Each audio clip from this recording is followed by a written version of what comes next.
My name's Erica. I am 27 years old and I'm a total eco-geek.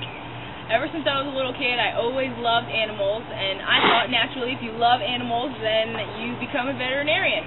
So I always wanted to be a vet, and then I got the opportunity to go to college, and I did my undergraduate work at Virginia Tech in wildlife science.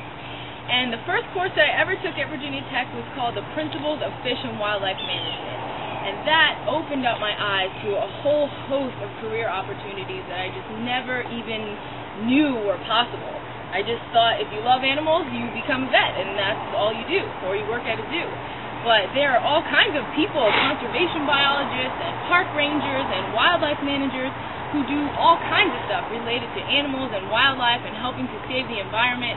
And so I really got excited about the possibility of being able to have a job that was related to wildlife and being out in the outdoors and getting down and dirty in the woods and being out in the field. And I started reading and I started researching and I read all these papers that were published by these scientist people.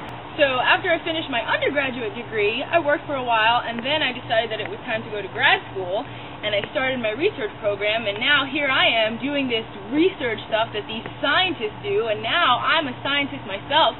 And the more I get involved in science and in research and discovery, the more I realize that there's a really big push for scientists to communicate all this great, interesting information that we find about the animals and the ecosystems that we're studying.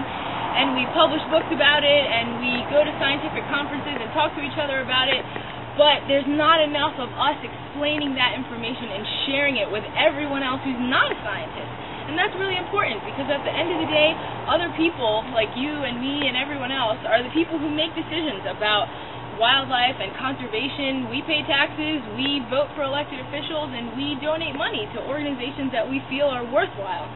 So I really wanted to focus my career and dedicate it towards sharing what I do and what I love and giving that to other people so that they can find out all the wonders that I've had the fortunate opportunity to explore. And so I really want to do education and outreach and inspire the next generation of young people and let them realize that there's so many more opportunities out there than they even know about or dreamed were possible. And so deep down inside, I'm an eco-geek at heart, and I just need you guys to make it official.